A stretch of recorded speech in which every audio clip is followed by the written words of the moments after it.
کہ کائنات کا ذرہ ذرہ رب کی قدرت کا شاہکار ہے، کائنات کا پتا پتا رب کی کاریگری کا شاہکار ہے۔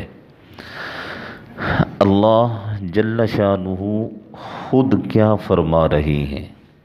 الذی احسن کل شیء خلق، کہ میں نے جو بھی چیز پیدا کی ہے کیا ہی خوب پیدا کی ہے، میں نے جو بھی چیز بنائی ہے کیا ہی خوب بنائی ہے، میں نے جس بھی چیز کو وجود بخشا ہے کیا خوب میں نے اسے وجود بخشا ہے۔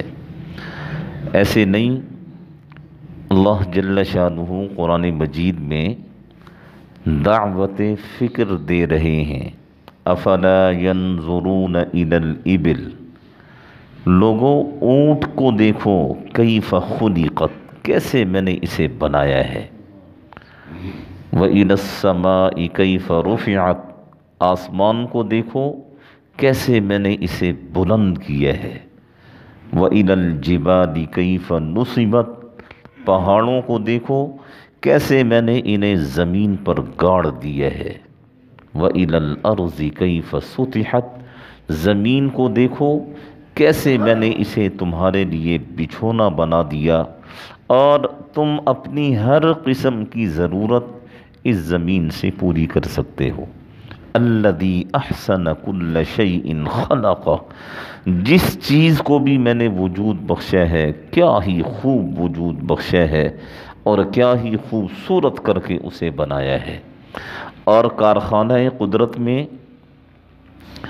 جتنی چیزیں بنی ہیں ان میں سب سے بہترین چیز وہ انسان کی تخلیق ہے۔ لقد خلقنا الانسان فی احسن تقویم، ہم نے انسان کو بہترین سانچے میں بنایا ہے۔ اور اسی چیز کو اللہ جل شانہ ان آیات میں بیان فرما رہے ہیں۔ وَبَدَأَ خَلْقَ الْإِنسَانِ مِنْ طِينٍ، دیکھو کارخانہ قدرت میں جن چیزوں نے وجود پکڑا ہے ان میں سب سے بہترین چیز یہ انسان ہے۔ اور دیکھو انسان کو بنانے کی ابتدا ہم نے مٹی سے کی ہے اور مٹی سے اس انسان کو بنایا گیا۔ میں نے کل عرض کیا تھا کہ اللہ جل شانہ نے جمعے والے دن عصر کی نماز کے بعد آدم علیہ السلام کا پتلا بنایا گارے اور مٹی سے، اور مغرب سے پہلے پہلے آدم علیہ السلام کو وجود عطا فرما دیا، اور آدم علیہ السلام جیتے جاگتے انسان کی شکل میں اپنے رب کے سامنے کھڑے ہوئے تھے۔ وَبَدَأَ خَلْقَ الْإِنسَانِ مِنْ طِينٍ، انسان کی ابتدا بھی مٹی، انسان کی انتہا بھی مٹی، مٹی سے انسان بنا ہے، مٹی میں ہی انسان نے جانا ہے۔ پھر کس چیز کا غرور ہے، کس چیز کی اکڑ ہے، کس چیز کا تکبر ہے، کس چیز کی نافرمانی ہے، کس رب کے سامنے انسان اکڑ کر کھڑا ہوا ہے، کس رب کی نافرمانی پر انسان تلا ہوا ہے۔ رب کریم قرآن مجید میں جگہ جگہ انسان کو اس کی اوقات یاد دلاتے ہیں۔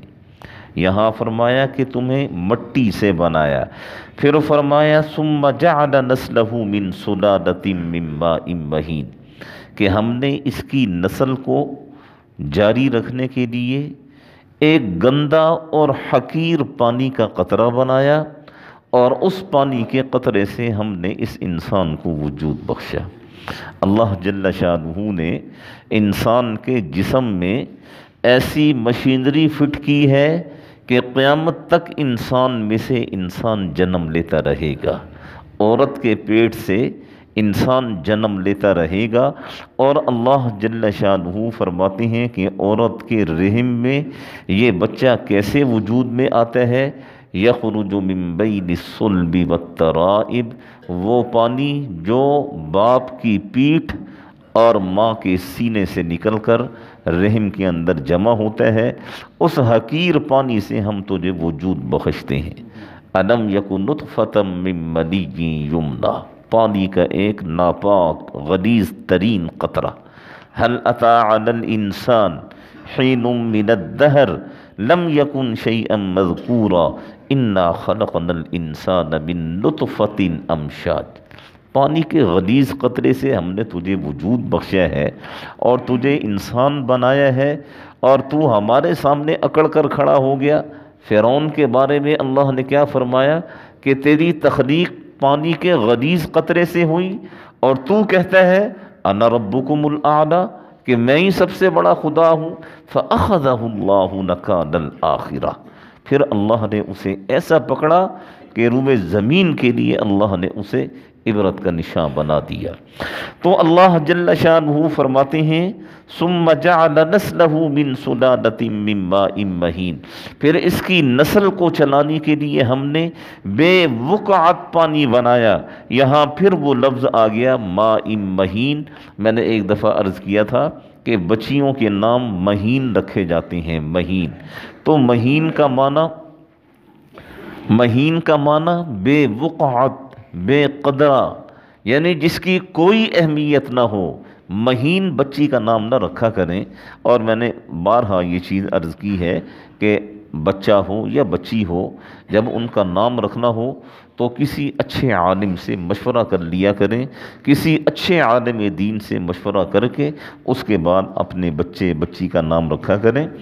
آپ صلی اللہ علیہ وسلم نے فرمایا کہ جب کوئی انسان دنیا میں آتا ہے تو ماں باپ کی طرف سے سب سے پہلا تحفہ اس بچے کے لیے اس کا نام ہوا کرتا ہے.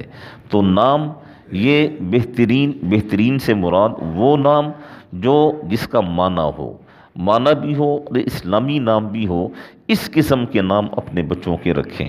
تو اللہ جل شانہ فرماتی ہیں ثم جعل